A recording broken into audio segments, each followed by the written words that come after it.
awards Chairman was with all these awards. Thank you, Mark. Why am I a member of the SCV? One reason is the friends I've made, and I count Harry Vinson and his partner Patty high on that list. He is now on a circuit talk.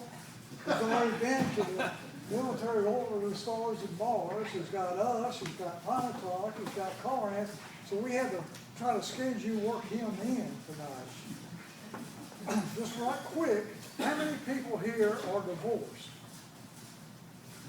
Well, maybe how many people wish they were divorced?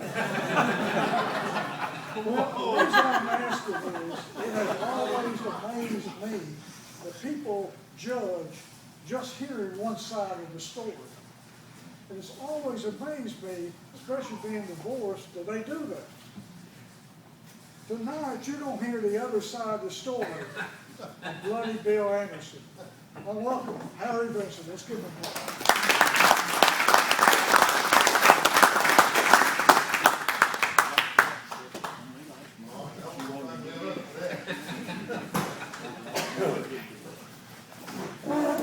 Thank y'all.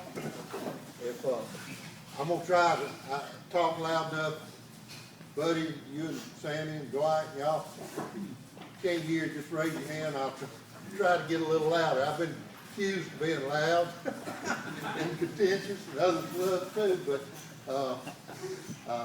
I'm looking forward to this, and I'm gonna keep it to 25 minutes or less. Mark's supposed to cue me when 20 minutes is up. And I tried to find a subject that I thought I could keep it to that length of time, because I used to teach school and I'm used to 45-minute periods. But I found a subject that really enthralls me, and it was a 3-minute battle. Now, I don't know how many times I've heard actually of a 3-minute battle where over 100 men lost their lives in 3 minutes. Now maybe some of y'all have more often than I have, but I'm fixing to share you a story about a 3-minute battle. Now I laid some pamphlets out on the table that has some pictures of some men, and that I thought you might want to look through, because I'm going to talk. The battle won't take me a whole lot longer than 3 minutes, maybe 10. So I'm going to use about 5 minutes getting you acquainted with some of the people that's involved in this. Can everybody understand me here well enough? Okay. I'd like to ask, if y'all may think it's a foolish question, but I got a reason for asking it. How many people in here are between the ages of 16 and 25? Do we have one? Two? Am I the only one? Anybody that can prove that they're 16 to 25? Well, I'm gonna share with you, in order to get our minds in the same perspective, that most of these people that I'm going to be mentioning was in that age group. I'm going to go back and call Jesse James. There may be one a little younger than him, but I'll use Jesse since he's more widely known. Jesse James was 16 years old when this battle took place, and he was in it. His brother Frank was in it. Frank was like 2 years old. I believe two or 3 years older. So Frank was 18 or 19. I made me a little list here. I'm going to go down the list. William Quantrell, he wasn't in this battle, but he was 27 when he got killed. So he was probably 23 or 4 when the war started. Bill Anderson, he was 25 when he got killed. That's Bloody Bill Anderson. Cole Younger, Cole lived through the war. He was one of the, if y'all remember after the war when Jesse and Frank had their gang robbing banks and trains, it was called the James Younger gang. And you had Cole Younger, Jim Younger, and Bob Younger. Cole and Jim and Bob was here at this battle. This is the Battle of Centralia in Missouri. I was going to leave you twisting in the wind there for a few minutes so you wonder what battle I was talking about. But it's Centralia, Missouri. So Bill Anderson was there, Cole Younger was there, Jim Younger was there, Bob Younger was there, Jim Anderson, which was Bill Anderson's brother, a couple of years younger than Bill. Archie Clements, he was a little 5'5" guy. He was walking death. You just have to read up on him, Google him up and read up on him if you want to read up on him. He'd kill you and then scalp you and cut your head off and put your hands around your head and put a straw or something in your mouth and tell everybody to come look. He was that kind of guy. Archie Clements, he was 17 years old. Frank James, I already named him. He was probably 19 years old. Jesse James was 16. Tom Todd, you don't hear much about the Todds, but these were big players during that war in Missouri. Tom Todd, man with the last name of Threadkill, I can't think of his first name right now. He was one of the guerrilla band leaders, militia, Partisan Rangers. I like the term Partisan Ranger because these people were commissioned through the Confederate Army from General Sterling Price. He gave them a commission as a partisan ranger in order to help further his invasion and to prepare the ground for his invasion when he came back into Missouri and tried to take Missouri back for the South in 1864. Dave Poole, P-O-O-L-E, he was another big player during that period of time in that border war. Fletch Taylor, he was another captain of a guerrilla band. Fletch Taylor, he was another one. He was a friend of Jesse and Frank. There's a picture of him and circulating around there somewhere. You got Jesse, Frank, and Fletch Taylor there in one picture. Then you got Gordon Todd and George Todd. George Todd was another captain of a guerrilla group. Now all these men are between 16 and 25. You think about your sons and grandsons. How would you like for them to be in that type of circumstance, a situation where they was trying to protect you and the community, the family, and they had to exist off the land, and they had to exist off what they could steal, or what they could take from the Northerners or the Unionists or the Union soldiers. And most of these men rode in Union uniforms. Now a lot of y'all know that, but they'd kill Yankees and they'd take the uniforms off of them, or if they had them captured, they'd make them disrobe and then they'd kill them so they wouldn't have any bullet holes in the uniform. But they went disguised mostly as Union troops. And then when they had things going their way, they pull their coat off, shake their long hair out, and take on their real persona, and then they would have a battle. And it was kind of a hit and run guerrilla war. And they're like Anderson, he probably had 100 men, most he ever had. Quantrell, he probably had 200, maybe between 200 and 300 at his highest point. These George Todd, Dave Poole, Fletch Taylor, they would run between 40 and 50 and 60 men. But sometimes they would gather up together for a particular mission. And when General Sterling Price brought his army, now Price had already been to Iuka, Corinth, and several other places and fought battles, but he took that army back up into Missouri in 1864 and was going to do his best to retake Missouri for the South. And when he did, he sent word to these guerrilla chieftains, I need y'all to come meet me at a place called, Boonville, Missouri.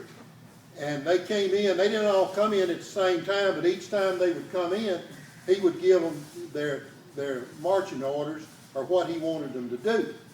And so several of them came in. Anderson was the last one to bring his group in. And when Anderson brought his group in, a lot of his men had scalps hanging on their saddles and on their boots and other stuff. And General Price, you know, he evidently he didn't like it, but he didn't say nothing because he needed their help. And he commissioned them as Partisan Rangers. Now, I'm going to give you, I'm jumping around a little bit, but I'm going to give you some of the motivation that these men had. Now, most of these Partisan Rangers, these guerrillas, they were just like all of us. Let's just say here in Ripley or Corinth or New Albany, wherever. They were tied together by blood, by marriage, and by friendship. If you had 100 men out there if Bill Anderson had 80 to 100 men at one time, they were probably all come from within a 50 or 60 mile circle. And most of them had their farms burned, they'd had their fathers or brothers killed, they'd had their wives or sisters mistreated. They had a reason to join the Rangers, the Partisan Rangers. Now, they could have joined the Confederacy, and a lot of them did. They wound up fighting in Tennessee, Mississippi, Alabama, Georgia. But a lot of them didn't want to leave. They wanted to stay there, and they wanted to set things right in their own neighborhood. Now, one reason that these Rangers were so incensed, once General Thomas Ewing, he had control for the Yankees in the north there in western Missouri and in Kansas. He had all of Kansas and 5 or 6 counties there in western Missouri. And that was his military district. And Thomas Ewing was brother-in-law of General Tecumseh Sherman. Not only was he a brother-in-law, but he was raised as an adopted brother in Sherman's own home. So you got General Sherman playing havoc down here in Atlanta, and you got Thomas Ewing up there in Kansas and Missouri. Well, you know they communicated, and you know they had to see things just about alike. And after all the research and stuff I've done, I'm convinced that Tecumseh Sherman, he told Thomas Ewing what to do up in Missouri and Kansas. He gave him his marching orders. And I'll tell you something else, I can't prove it, but I believe he was the brainchild behind orchestrating the war in the South. I don't believe Grant was the visionary that Tecumseh Sherman was. I think Tecumseh Sherman instructed Grant. Now, I don't mean he said, Grant, now this is what you need to do. I believe he led him by suggestion and by success. The things that he did were successful, and I think Grant leaned on Sherman to develop the war plan of dividing and conquering the South. But that's neither here nor there right now. When Thomas Ewing and the Northern forces couldn't stop the guerrillas, they just couldn't stop them. So they worked out a plan. They said, well, if we can't get them, we'll get their wives and their families and their children. So Thomas Ewing, he had Bill Anderson's 3 sisters arrested and he had Cole, Jim, and Bob Younger. He had their sisters and cousins arrested, and he had several other families that was leaders in the guerrilla movement. He had their wives and sisters and daughters arrested, and they put about 50, it was either 9 or 15 of these women in a makeshift jail in Kansas City, Missouri. It was an old 3-story building. Excuse me, Bobby, I don't mean to be sitting there. They put them in an old 3-story building, and to make the story short, there was Yankee guardhouse next to it, and the Southerners believed that the Yankees undermined that building, and the building fell in, and it killed one of Bill Anderson's sisters, crippled two of his sisters for life. So it killed one and crippled two, killed three of Cole Yonder's sisters. And there's a couple of other women that got killed, and a lot of others was hurt. So you talking about some mad people. Now, that happened on, well, I can't remember the exact dates, but 13 days later, they had the raid on Lawrence, Kansas. It took those men 13 days, those guerrillas, Anderson and Quantrill and them, it took them 13 days to get a plan up, go to Lawrence, Kansas, and that's a program for another day maybe. But they burnt and killed, they killed everybody that could carry a gun and use it. They killed every male in Lawrence, Kansas that could carry and use a gun, and they burnt the town almost to the ground. Of course, Lawrence, Kansas was made mostly out of abolitionists from the East Coast up in Maine and Massachusetts and up through there. They were transplanted down to Kansas, and that's another story there. But let me move on so I can get this out. All right, now I'm gonna move you on up to Centralia, Missouri. I have to tell you, the first time I did this program 2 or 3 years ago, I hadn't been there, but I've been there since then. I hope I can talk somebody like Marty and Bill and the rest of y'all into a field trip up there. It's about 500 miles up there. If we could rent one of them Barclay buses and go and stay about 3 days, and it'd be a day traveling up there, a day back, and a day there at Centralia. I believe that'd be a wonderful field trip, because the little old town didn't have but 100 people in it when this battle took place. It's got about 4,000 in it now. So it's a small town. But Patty and I have been there, and we went to the battlefield. I stood on that battlefield, and that was an eerie feeling.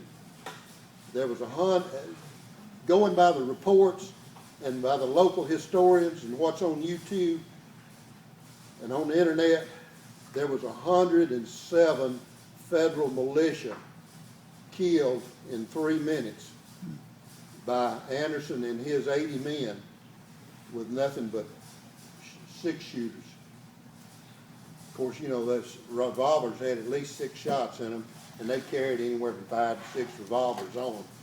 And those federal militia, they got off their horses and got on the ground, and they all had muzzle loaders, so they had 1 shot, and then it took 20 seconds to reload.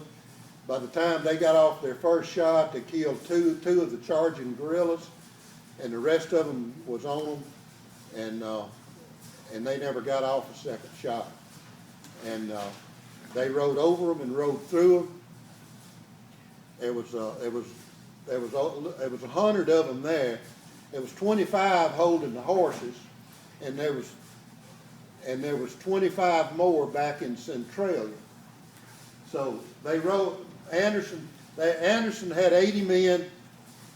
Todd had about 100 on the flank, and Threadkill over here had another 100, or right at 100 on the right. They had close to 400 men all together because they had all them guerrilla captains together. But Todd and Threadkill never did get in. They didn't charge. They had them set up and had them surrounded. But Anderson and his 80 men rode over them, and they're the ones that killed them. Jesse James is credited with shooting the militia colonel for the North.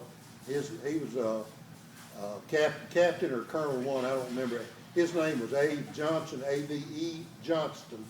Got a picture of him somewhere in there.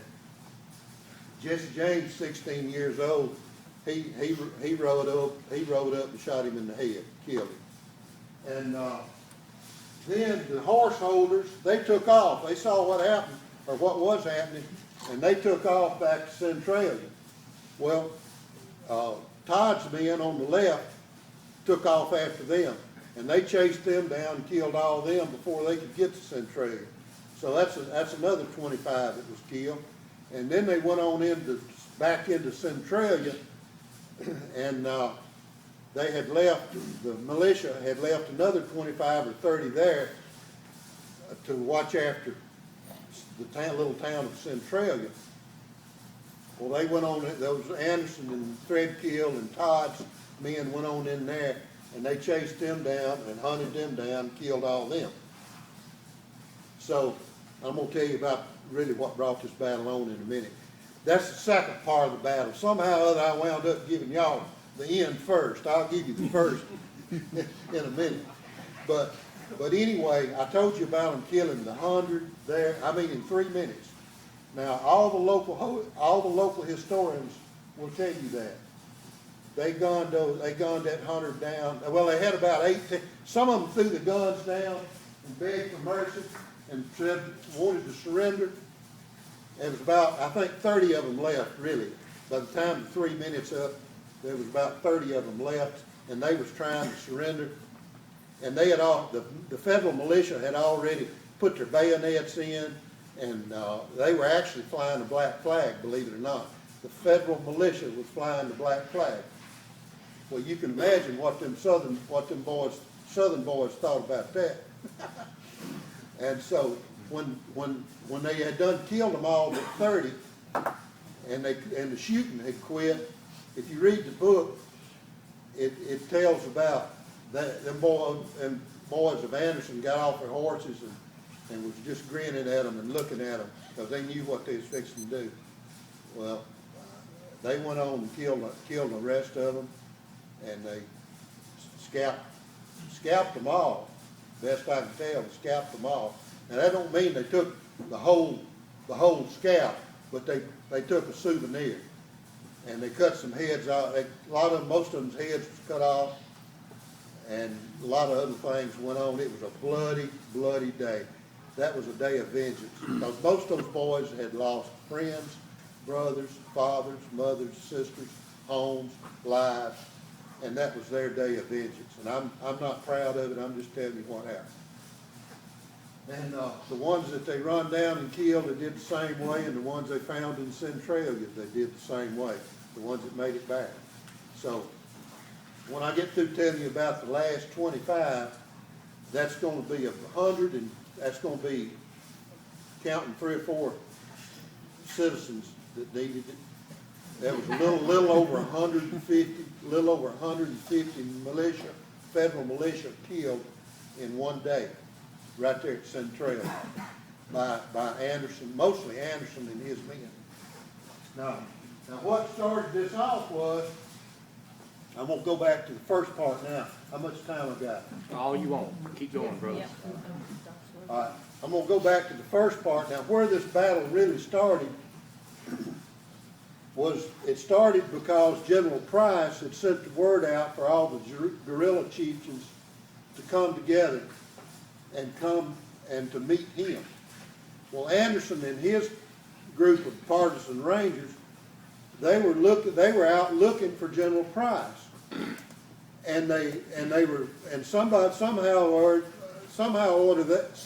or other, they got word that General Price was in a southerly direction from them, maybe 15 or 20 miles away, him and his army. So they said, well, we'll turn south. Well, when they turned south, the next little town was Centralia, Missouri. Well, they got to Centralia, Missouri, Anderson and his men, and while they were there, they didn't like the looks and the attitude of the people that lived there, and Anderson told them, he said, loot the place. So they went into the stores and went into the hotels and the saloons, and they found a big barrel of whiskey, and it hadn't been tapped. They took the top off of it. They all took their dippers and canteens and stuff, and they started drinking and looting and drinking, and kind of like Los Angeles or Memphis or something like that, or Ferguson. And so they robbed everybody there. They robbed everybody, and they was having a good time looting and drinking and whatever. And all of a sudden they hear a train coming. Well, that was just music to their ears, because you got a bunch of 16 to 25-year-old men, boys and men that are hard as nails. They're used to killing. They're used to seeing people get killed every day. They're used to killing every day. They're used to mutilating people.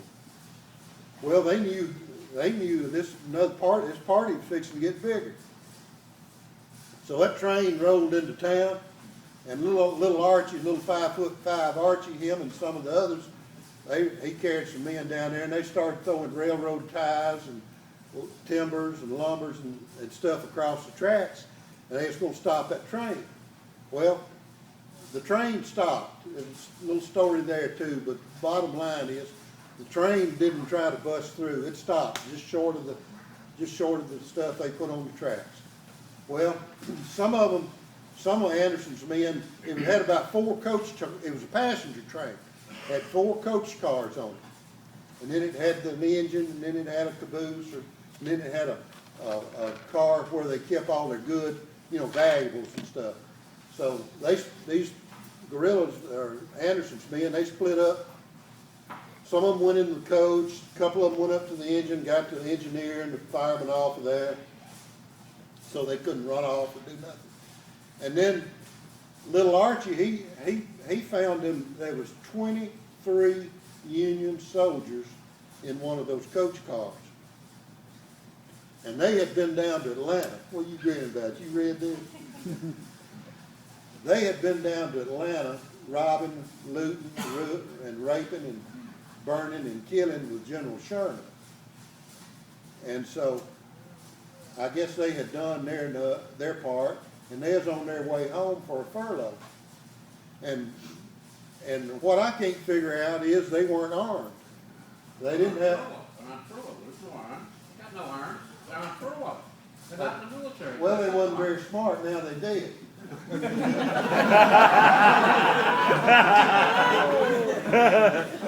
But anyway, they were sitting there. There's 23 of them in the boxcar, and in that passenger car. Little Archie, he goes and gets Bill, and he said, he gets Bill, and he said, Captain, come here, I want to show you something.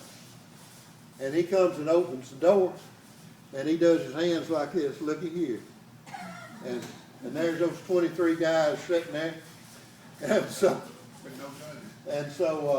well, he had already stationed guards at the other end where they couldn't get out. He had two other Rangers, Partisan Rangers there with their pistols ready at the other end of the car.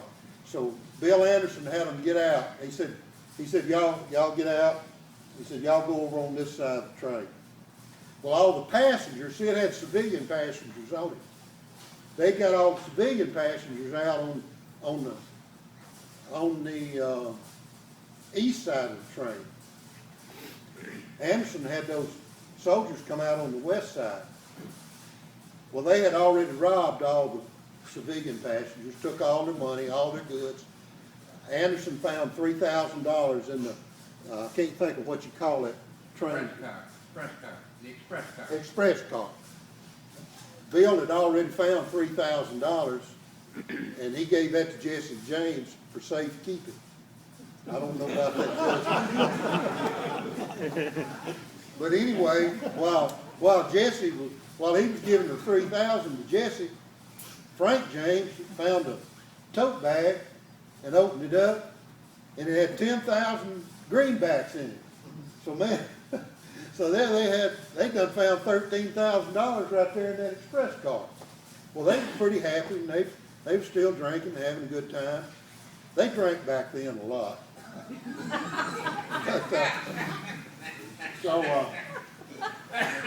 So after they robbed everybody else, the civilians and everything, they had them over on one side. Bill told those soldiers there's a store over there, it's still there. He said, y'all go over and line up in single file. Well, they pretty well knew what was happening.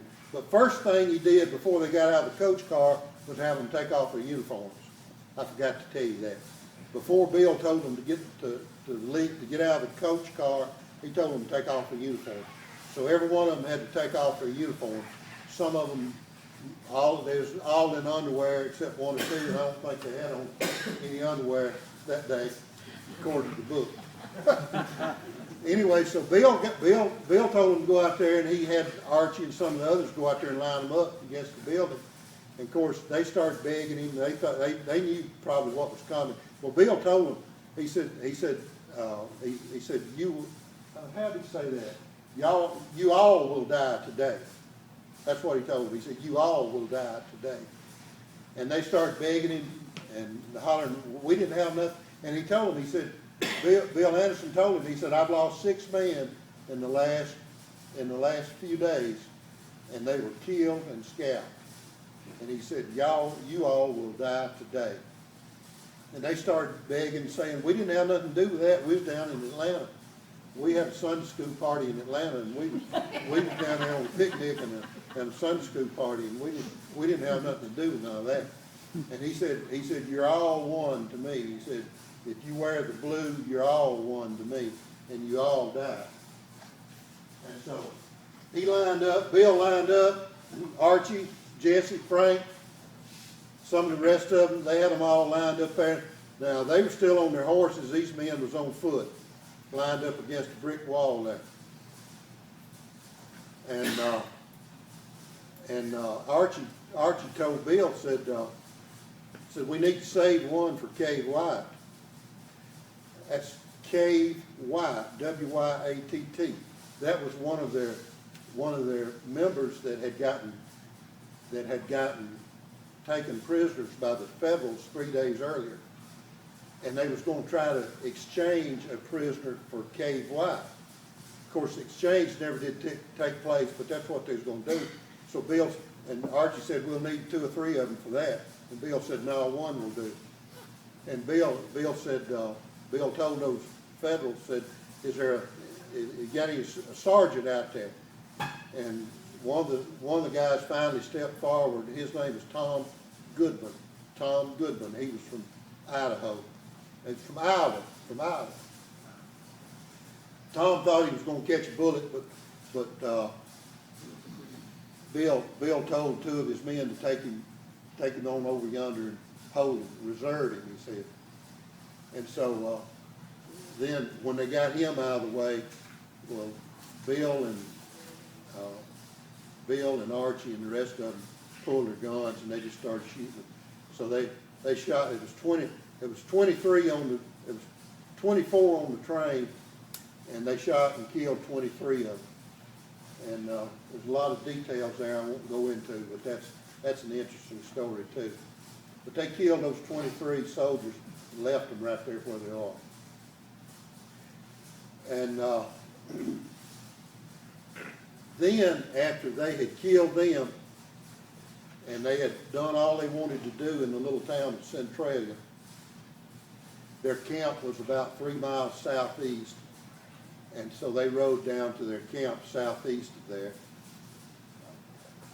And the reason that they had the battle that I told you about where the 100 and something got killed in 3 minutes, is because there was another federal militia that was hunting Bill Anderson, and they were just a few hours away, and when Anderson and his men rode out, it was just a short time till this federal militia rode into Centralia, and they saw what had been done, and the people that were still alive there in Centralia told them about it, and they said, he's just camped right down there.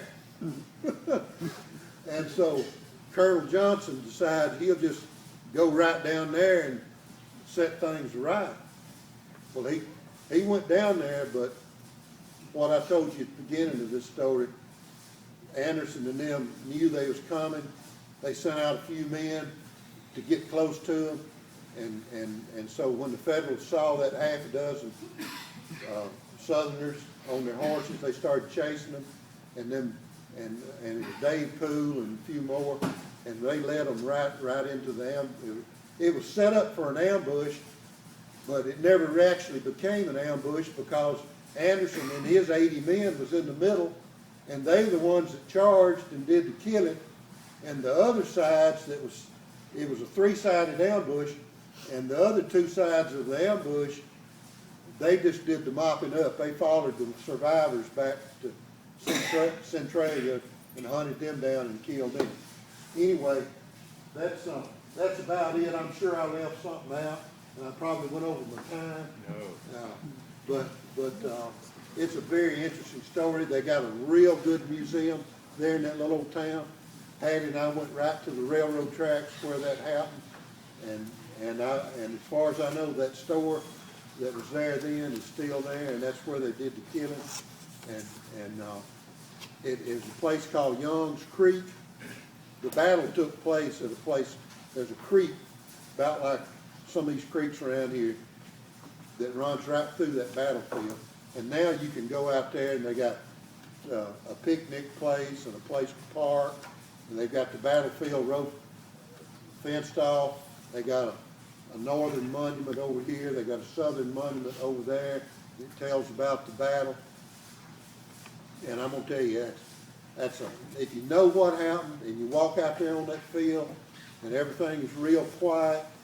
And I was out, Patty didn't go with me. I went out there on the field, and I was out there by myself, and I could just, I don't know, it's something different about that ground out there where that happened, because I was thinking about Jesse James and Frank James and Cole Younger and Bob and Jim Younger and William Anderson and the Todds and the Threadkills, and then I was thinking about those Northern soldiers.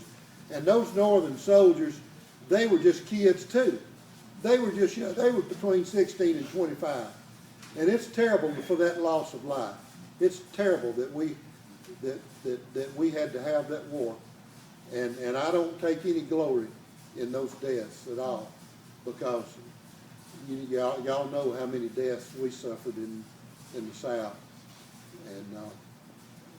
And that war was forced on the whole nation by people that and things that we probably don't even know about yet. But anyway,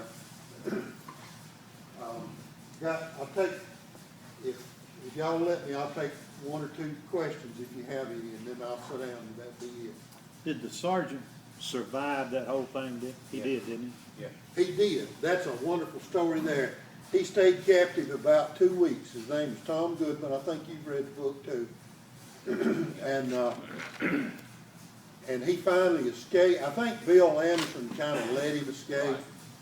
And Bill said Bill said that's the only person in wearing blue that he had never killed.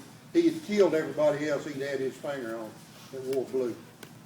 But he more or less let Tom Goodman escape, and Tom escaped and made it back home. And then he and his family migrated out to California, and later on he wrote a book. I hadn't read the book yet, but Tom Goodman wrote a book about his time as being a captive of Bill Anderson. And that's a story that all of you would enjoy right there. About the one he was going to be exchanged for, didn't they hang him? Yeah, nothing ever came of that. Patty, hold that book up, please. That bit. Yeah. There's the book. What's the front of it say? Y'all ought to order that book. You'd enjoy it. Hey, Do you have any information on Jesse and them before they joined the Confederate States? Yes, sir, I do. I have a whole lot of them, but time won't allow us to go into that. But that's an interesting story too. They started in Harper's Ferry, robbing everything coming west before they joined the Confederacy. My great-granddaddy and my grandfather both lived during that time. They seen it, had it in the newspapers that they started to rob, and they would join the Confederacy to get away from the Yankees to chase them. All right. Well, I hadn't heard that, but that's interesting. What, Bill? at the birthday party for Forrest, these Bloody Bill Anderson, and there was an Indian and a couple others in that are reenactors, and they were dressed to the kill as far as that book goes. And they were wonderful, and that was about 2 years ago. Yeah, I got a lot of pictures of them. Yeah, but that birthday party for Forrest, if any of you hadn't gone, that's a wonderful time to get together. in Memphis. Yes. 12th this year. 12, Few weeks. Yeah, next 2 week. weeks from Saturday, from Sunday. Okay, maybe sometime if y'all want to and will allow me to, we'll go over the raid on Lawrence, Kansas. That's an interesting story also. Thank y'all.